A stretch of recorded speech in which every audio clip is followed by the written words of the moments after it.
All right. Hello, hello, everybody. We have Marcos and Raina here. Welcome, welcome. We're here to talk about how they helped their 9-year-old sensitive child and 4-year-old sensitive child bust through the meltdown cycle. So, guys, without further ado, why don't you go ahead and introduce yourselves, tell everybody a little bit about yourselves and one of the biggest results that you got from working with us here at MTC. Sure. Should I go first?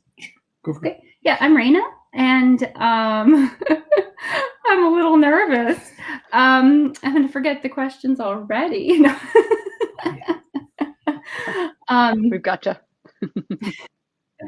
So I think one of the biggest takeaways for us was really having a prepared mindset and effective tools that we can use when things get tough.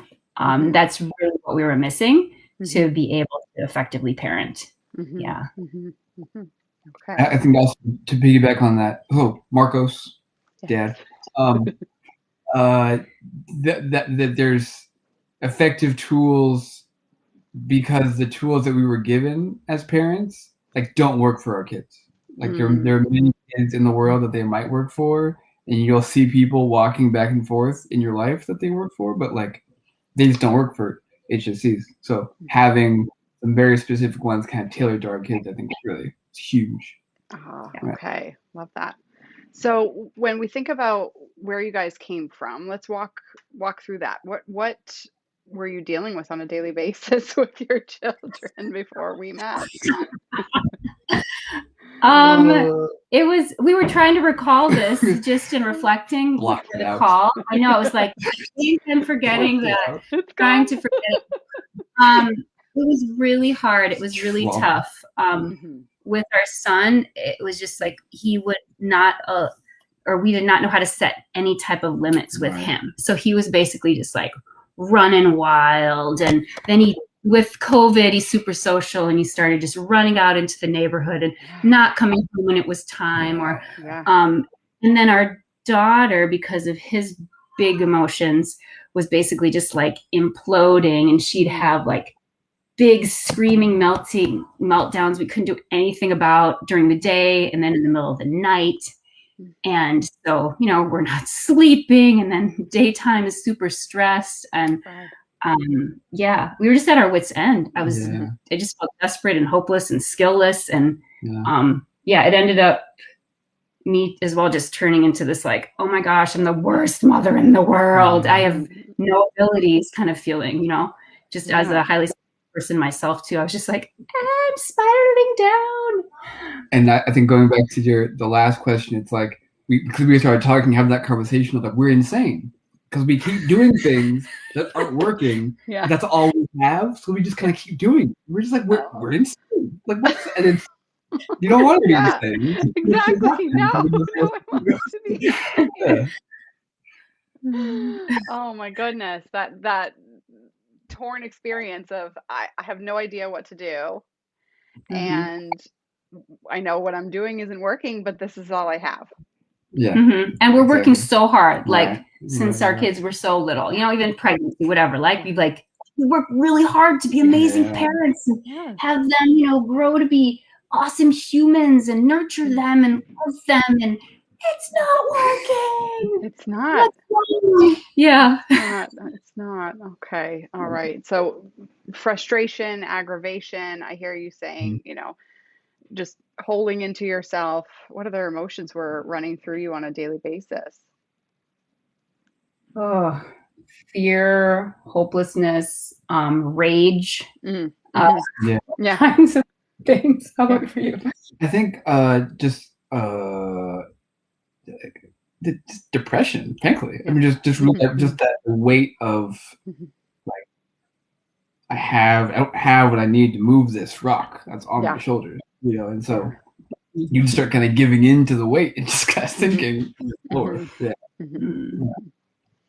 I love that metaphor because it demonstrates even a semblance of helplessness, not helplessness in the sense that you guys weren't efforting, right? But just there's something else going on that you can't lift off of your body. It's bigger than what you could manage. So Yeah. I can imagine a lot of families watching or listening are resonating with that experience. So with that being said, because you guys were trying, right? Like an engine that could, I think I can, I will, I'm going, I'm moving. But, at times even feeling like you're either sliding backwards or just stuck at the bottom of the mountain. Why was it important for you to address it at that current time? We started working together in September. Well, I guess it was, I think for me,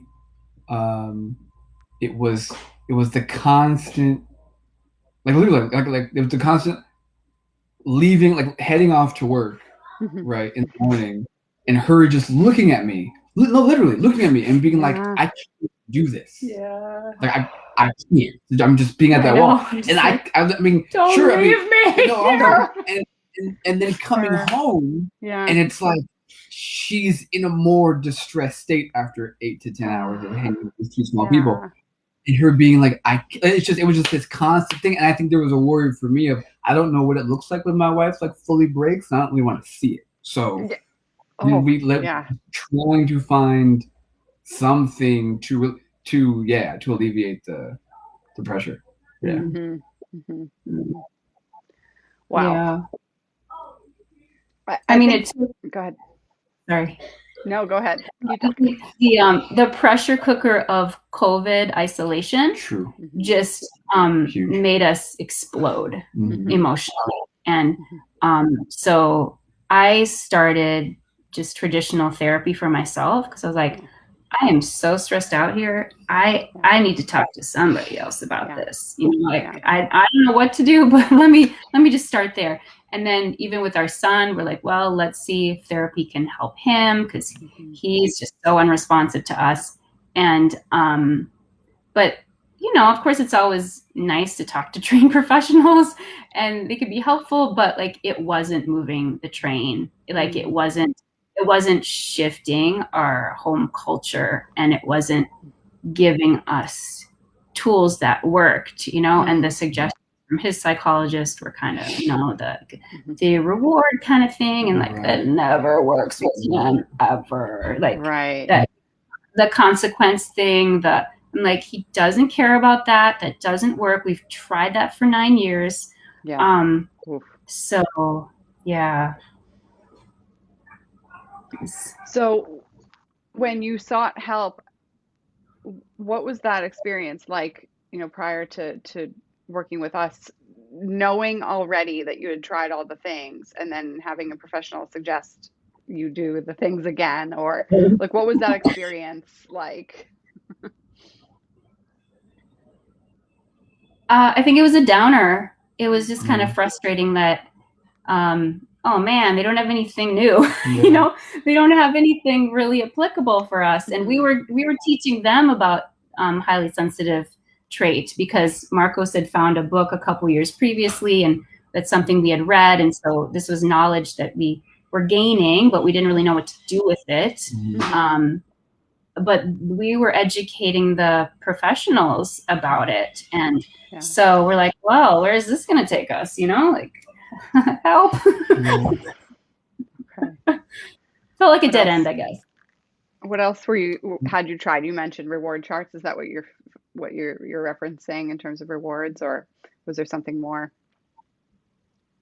organized? Or kind of finding something that I know I really liked or was really into, and then working towards that, or kind of stuff like that.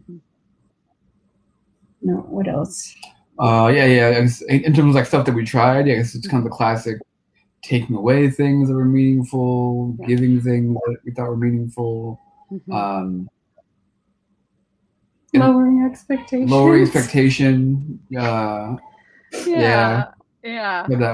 Didn't like that at all. No, who does, right? Like, my standards for my child has now significantly adjusted to a lower level. Right. Go me, right? Feels great. Yeah. Shoot. And I mean, I guess it's. I think there is some of that. I think there definitely was the morning of like, our kid is different, so there is that you have to kind of let go of whatever the expectation was and then start building a new one. But then there's that, and there's just like lowering expectations, right? Which is right. Yeah.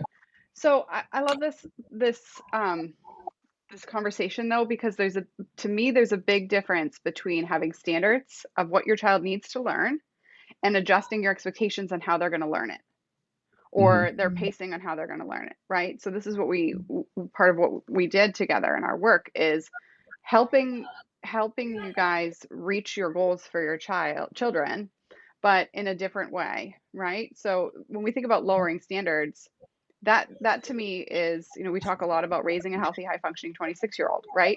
That is still the standard. We still want your child to be emotionally, physically, and financially independent by the time they are graduated college, right?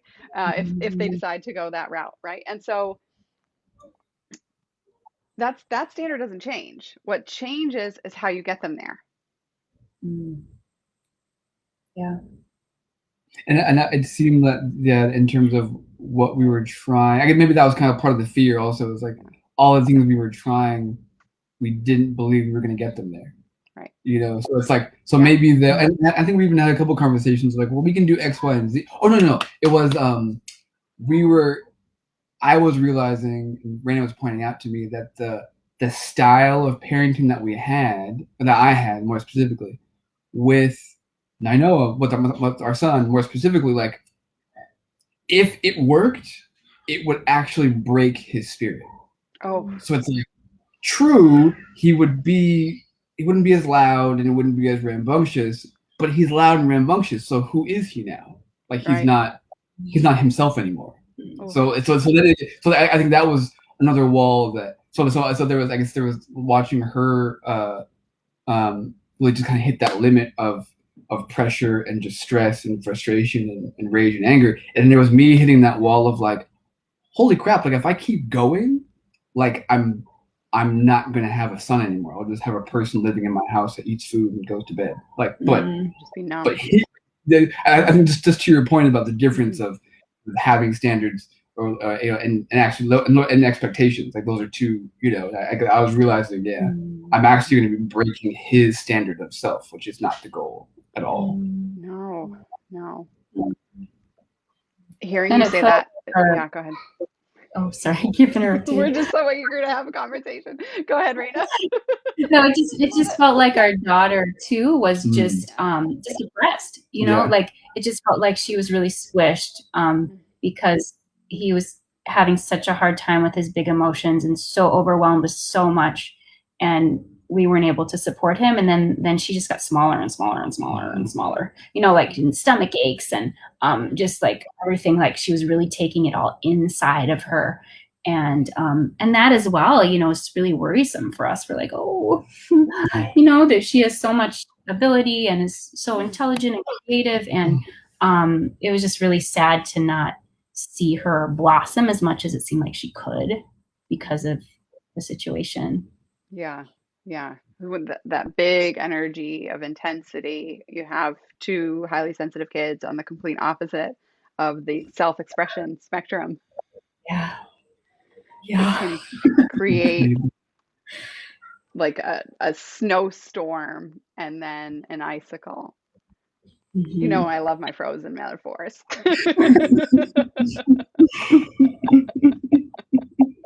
Don't get me singing, Megan. I'm going to bust out of here. Why not?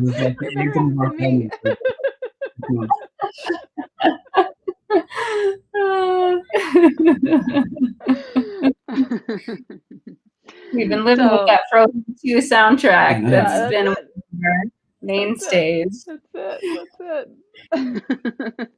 So knowing that and where we needed, where you wanted to go, right? And not knowing how to get there, what was one or a few of the things that you guys observed that just threw you for a loop that I was expecting you to do, right?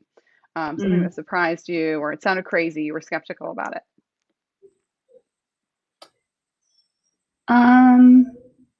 We were reflecting on that, and honestly, like we didn't feel like anything seemed crazy. Like we were like, oh, this is going to take, discipline. This is going to take a lot of personal like focus and work, and you know, we're gonna have to change and we're gonna have to try new things. But yeah, it didn't actually sound crazy to us. Didn't feel unconventional, huh?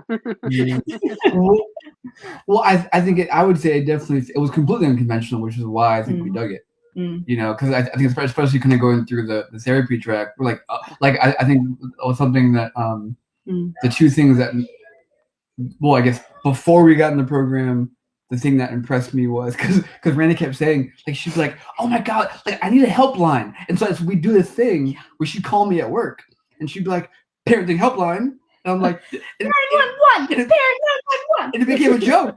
I answered, how can I help you? And she's just like, raving, like, I hear you're feeling upset. Okay. And it was like, and we were able to laugh about it, even though we're like dying inside. And then when we signed, now we hadn't signed up yet, but we were the assistant was kind of giving us the rundown of the program. And they're like, oh yeah, and you'll have, you know, like direct access to our coaches. So at any time you can call them. Like, we have a helpline. I'm in. I'm in. Freak it out, right? And then I think once we got into the program, the fact that you started with our mindset. Yeah. Here we are as parents, we were like, ooh, she's good. She's going for change. She's not messing around. It's one, you know, it's deep, and let's ride this train. But even before that, Megan, I'm just gonna back up because Marcos found me online. He's really good at searching online. When we were in this like desperation, so we need help. And so he put me on the listserv, and so we kept getting your emails. Oh, sure. Right? And I was just like, who is this Megan person, Marcos? I got another one of her emails today. And does she live in our house? Like, how does she know my reality? Every time she's speaking to me in my reality.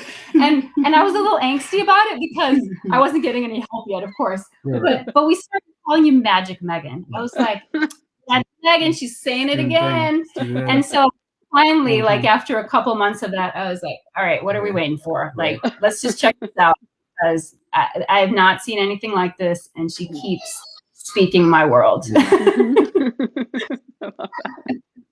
That's a riot. I think that's so funny.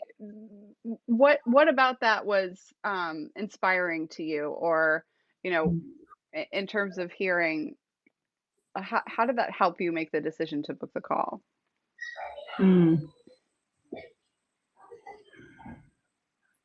I think that somebody understood what we were going through. It makes me kind of emotional to say it, but yeah, I think part of this has just been like, we are so alone in the world right now with these challenges. Like that's really been the feeling for probably years. Like nobody gets it, you know, kind of feeling.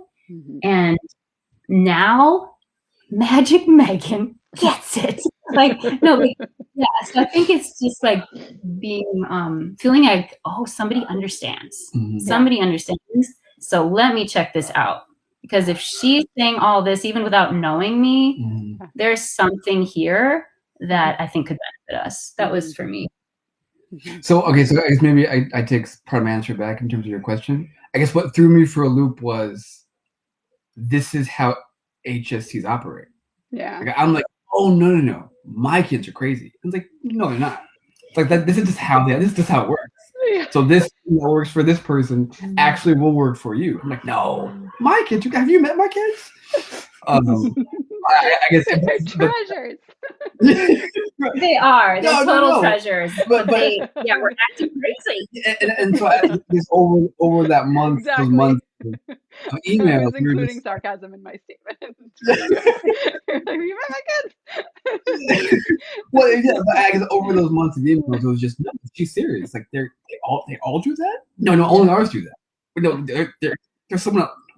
It was just that surprise. I guess that would be that threw me. Yeah. I love that. So then once we started working together, what happened right away? Once you started addressing the meltdown cycle, what did you notice?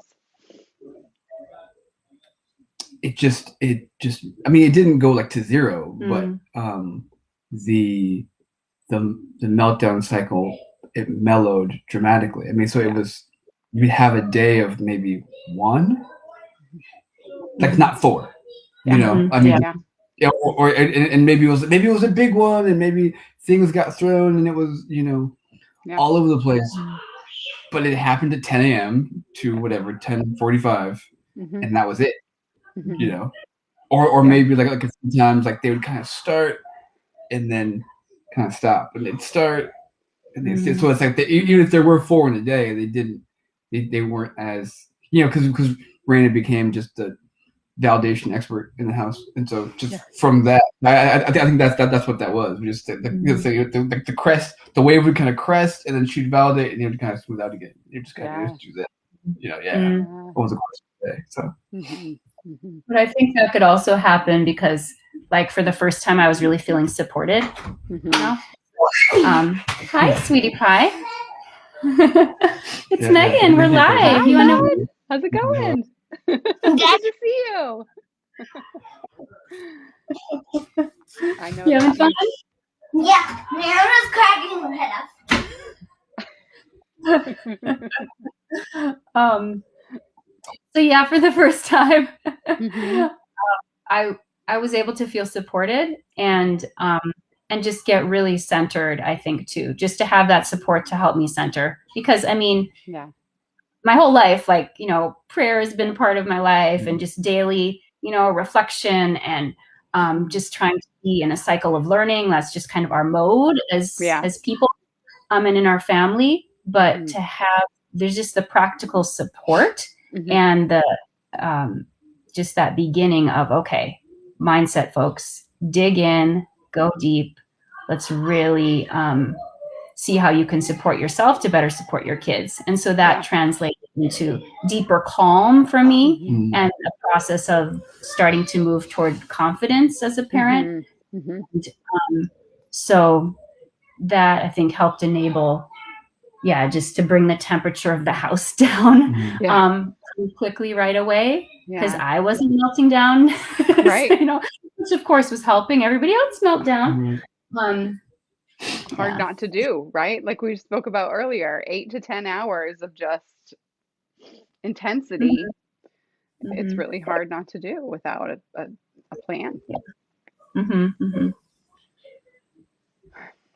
I love that. I also want to acknowledge, I remember that, you know, because Nainoa was just booking it. He was just leaving the house. Like, he had no idea. And I mean, you knew he was in the neighborhood, but like, still think about that, you know, that fear of, where is my kid? I don't even know where he is with his big emotions. And I remember, I think it was like week 2 or 3 maybe, but it was pretty early where he started staying in the house. He did. That was an amazing shift. He started, just kind of decompressing inside, it felt like. And that enabled him to just be in and not take off, and start to learn the pattern of talking first before, you know, you want to go somewhere, let's talk about that first. And of course, it's something we tried to do before, but we weren't effective in doing it. And I think the temp of the house was so high, it just didn't work. But the fight or flight was just straight up, get me out of here. I don't know what to do, but I can't talk about it.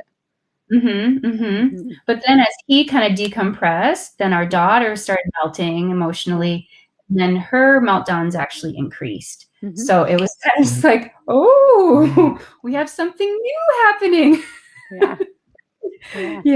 So that was wonderful and a challenge all at the same time. But everything was getting kind of rebalanced very quickly. Exactly. We see this often with parents. You know, when you start to change your parenting perspective and your approach, that we can hear often, and it was back to your point earlier, parents saying, oh, that works for one kid, but it doesn't work for the other kid. But what we know to be true is that just because it's working for one kid right now doesn't mean it's not going to work for the other kid soon, right? Your children are 2 different people, and so they live on 2 different timelines, as well as being 5 years apart in age, right? So and so while Nainoa was able to, you know, slow down the storm and regulate himself, Mehana was no longer needing to be this like tightened little icicle child.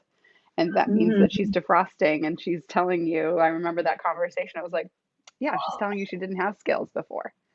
And so now she has those skills too, which is awesome.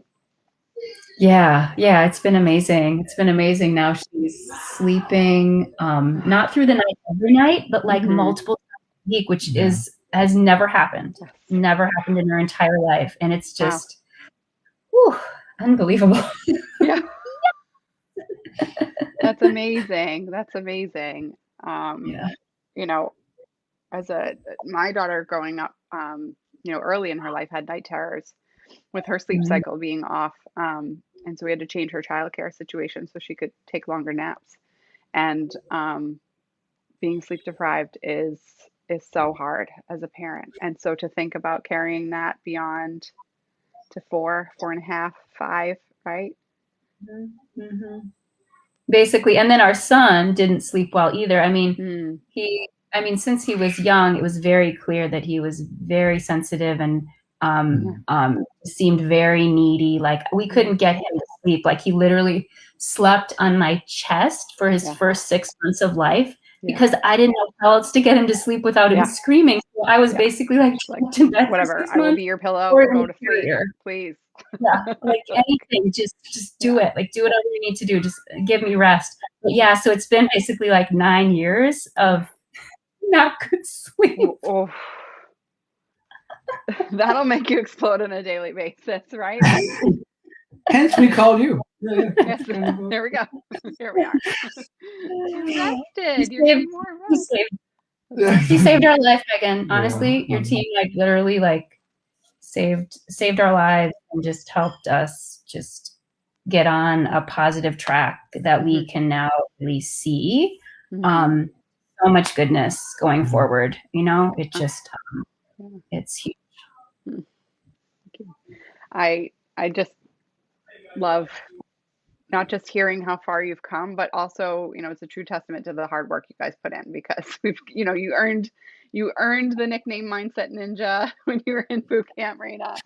Look at that flexibility. Whipping it out. Check it out.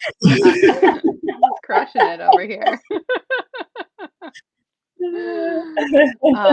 It took a lot of work. You did the work. So with that being said, let's summarize. Bring us up to speed where you're at now in terms of how the kids are managing their emotions. You came to us, there was, as you mentioned, 1 to 4 meltdowns a day. So let's talk stats. Sure. So we have some days with no meltdowns.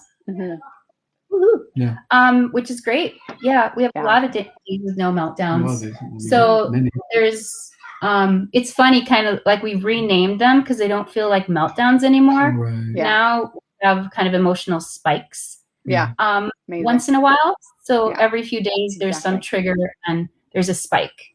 But it's not like a meltdown, throw all the books off the bookshelf, kick holes in the wall. Can I go charge my car? That's gone. Amazing.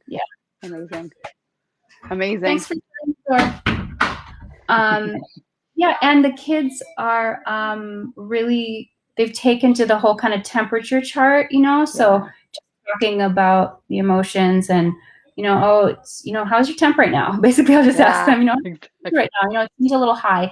I'm a 5 in this, or I'm a 4 in this, and a this and this. And then we can just talk about, okay, so what can we do to support you coming down, and and give a couple choices, or if they have ideas, just run with those right away. With quiet time? Oh, and quiet time is like, I can't talk enough about quiet time. Because quiet time, I thought about it this morning. Yeah. Quiet time is like our family's emotional Windex. I love that. It fixes anything. Yeah. I'm serious. Yeah. Like this morning, I made a post this morning because I know it was kind of just a little irritated. Sometimes he can still wake up kind of crabby, and then he goes for his sister, and he was a little edgy, not bad, but I was just like, you know what? let's see what we can do. You just had a week of school, and that's really tough. You seem just a little irritated. Is there anything we can do to kind of clear stuff away for a happy weekend? And the first thing he goes is, I need a podcast, Mom. I'm taking 2 quiet times every day now. And off he goes. And I'm like, yes, that's amazing. So they're learning to self-regulate. Hannah has naturally been a self-regulator since she was tiny. When she was tiny, she'd crawl off to her room and just go do her own thing. And then come back when she was ready to be social again. But Nainoa, extrovert, high sensation seeker, just kinetic. All of the things. Just chug from everything. A fire hose, all of it. Yeah. And then for him to decompress has been impossible. Like it's been so hard to help him give himself permission just to come down.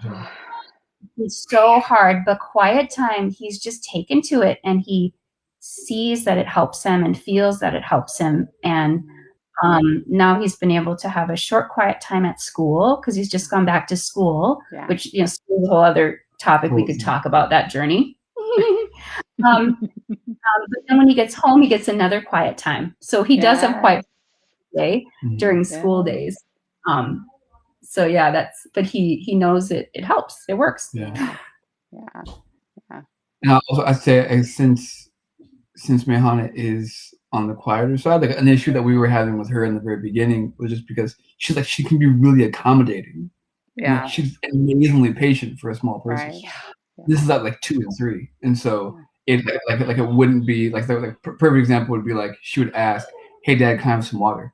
And I'd say yes, and then I'd realize that the dishes, there was like 4 dishes that needed to be taken care of, and if for some reason I know it's pouring paint on the floor and it's 5 o'clock and we have to go somewhere, and she would just wait at the table like for 20 minutes without water, and she'd be like, "You have no water, please?" I'm like, "Oh my God, I like that," and so. So one of the things that we've just had to do is just to keep her at the forefront of our mind, and she's been seeing that, and so now she'll still ask for things, but she may not wait 20 minutes anymore, and then I don't know, it's not always as verbal, but just there seems to be this understanding of, I see you're trying things.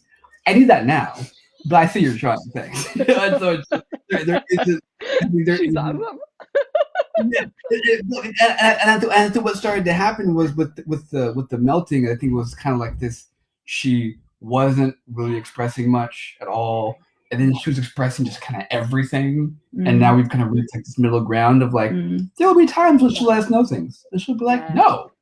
And other times when she just, she can kind of mellow out and say, "Do you mind not doing that? Because that really kind of affects me, actually." And we'll say, "Yes, I apologize. We'll fix this." And she goes, "Thanks, Dad."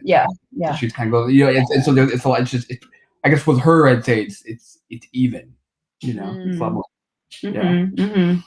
Yeah. It was heartbreaking when she would just like burst out, like, hardly be able to breathe because she's having this freak out, and I don't even know what it's about, and I'm just like, what's going on? Those are just like those are gone. Gone. And the whole like nighttime kicking and screaming, just gone. And she's really learning to advocate better for herself too. Like she is actually trying to set limits with her brother, and her brother doesn't like ever about for anything. Like, forget. He's the one that's going to find the North Pole, for the first time. Like he's just like, go. And but she's just like, stop it, Nainoa. And the role plays really helped her. She loves role play. She just had grabbed onto it. Just like, let's do it, Mom. Let's do another one. Come on, let's do it, Mom. I want to do role play. Like she reminds me it's time to do role play. But that's really helped her advocate for herself at school, and also at home with Nainoa, and not be so afraid of setting a limit, because he can get scary, and she's smaller, and so sometimes that fear factor has been a concern, and she seems to be working through that, and we have better skills to support her through that too, which is awesome. So awesome. Right, because when we think about the defrosting process, right, going from icicle to water, we still want her to be able to flow with life, right? And so as Nainoa is what's the word? The word that's coming to me is not right, but like a voracious river. Like he's just flowing, like let's go, man. Yeah. But what we did was support him and not tsunamiing himself, right? Yeah.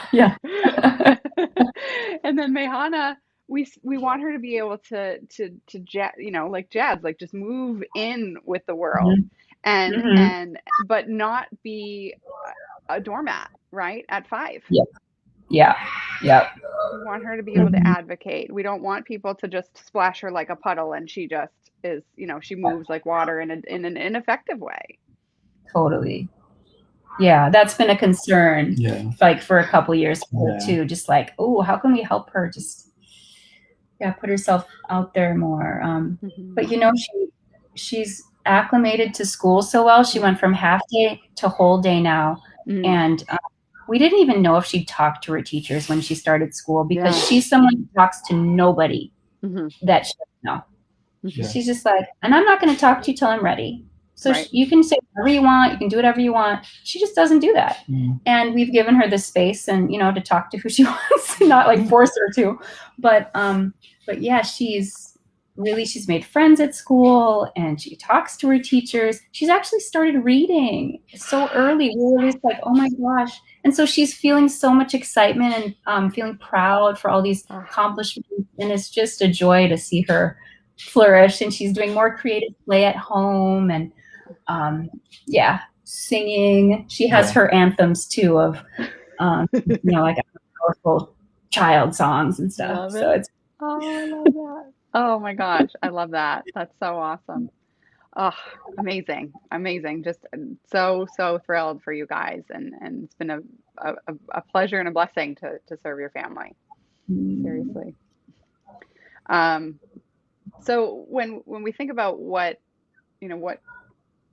this work and what shifting out of this meltdown cycle has done for you, what do you think should be the takeaways for families listening and just paying attention to how to break out of this cycle? What advice would you give them? Let's see. Do you want to start, honey? Yeah, I think it's I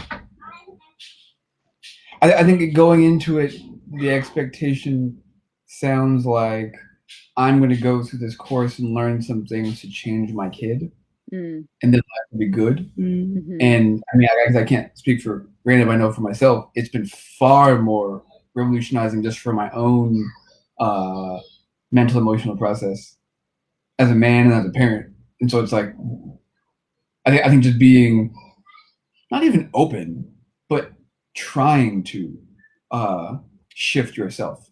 Yeah. Because because we're the house leaders. So I mean, if we shift, the entire house kind of follows suit for the most part. And so I think just just really wanting, or because I guess I don't want to use the word like be open to, because I feel like you're gonna have far more success if you just do it.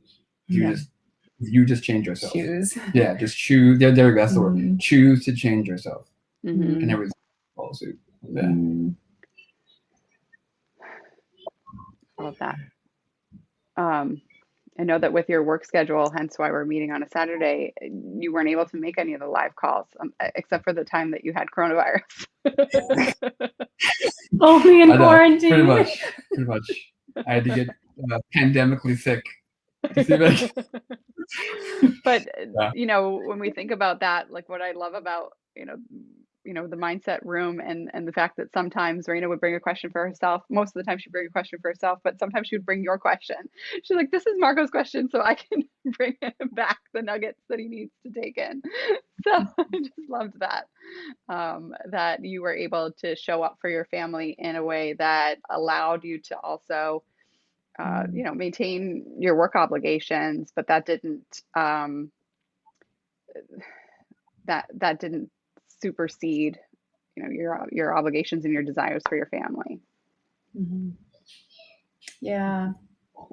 High five. Yeah, we're a team, and this it just was so powerful to work in a united manner towards this goal of bettering our family's life. And like, I just want people to know that this works. Like, folks, this works. Sure. Like, it's a growth process, and it's challenging, and it's amazing, and you're going to get coached, and they're going to help you. Yeah. And then you're going to learn how to coach yourself. Mm. And then you can help yourself.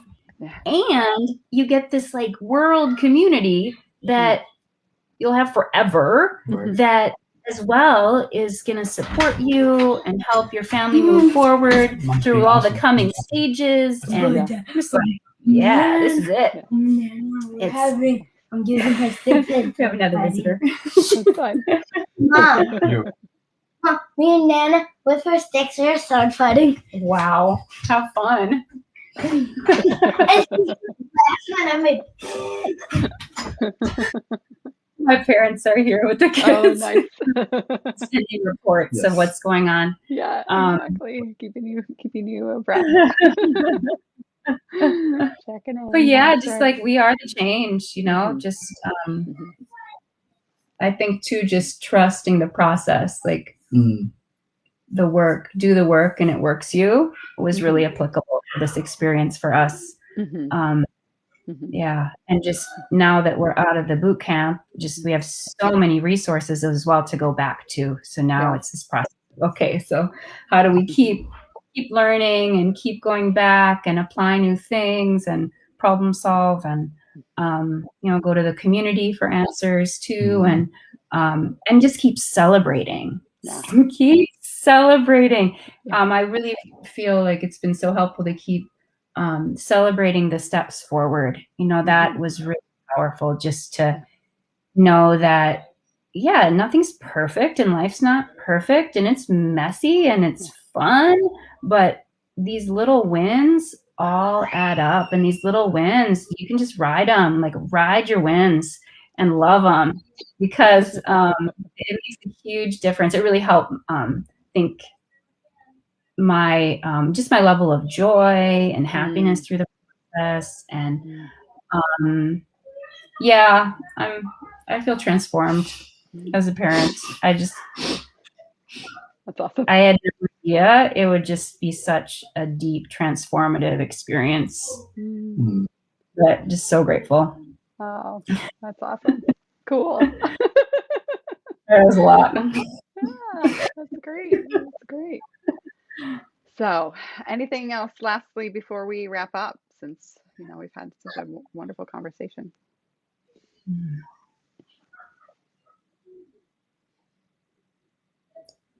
It's a lot. I mean, it's yeah.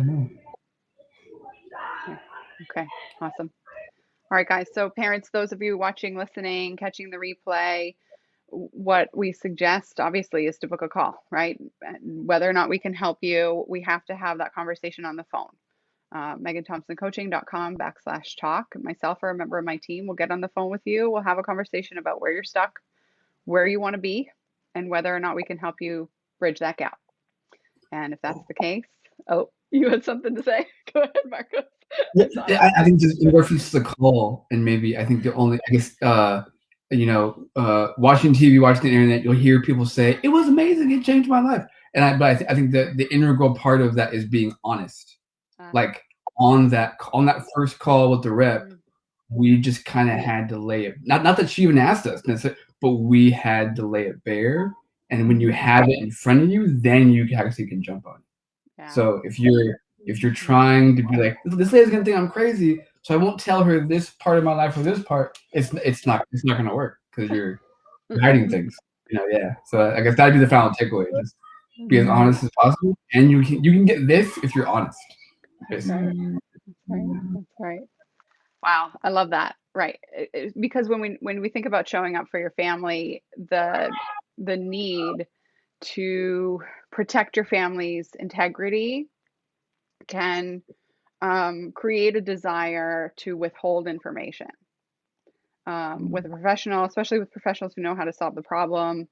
And it even brings forth, you know, you mentioned Nana. My mom had the same circumstance where, you know, she's a nurse. She was raising my sister, and she would go to the pediatrician's office and not share a lick about what they were struggling with because she was worried that she wasn't doing it well, or that she thought maybe she could handle it. or she was worried about her pediatrician's opinion of her.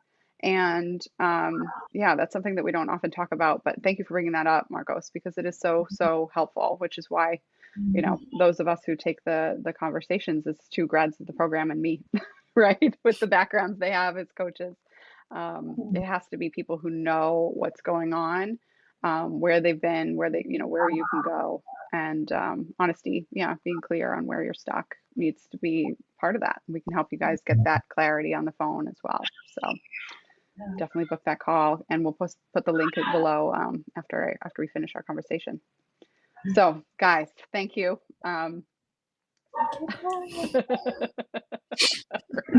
Do it. Do it. So funny. Thank you so much for our conversation. Your family is truly an inspiration to, I know, many of the families who've been through boot camp, as well as those who are considering it or on this journey in some other way. So thank you very much for your time. And we're very grateful. Yeah. Thank you. Thank you so much, Megan. Absolutely. Talk to you soon. Bye-bye. Bye.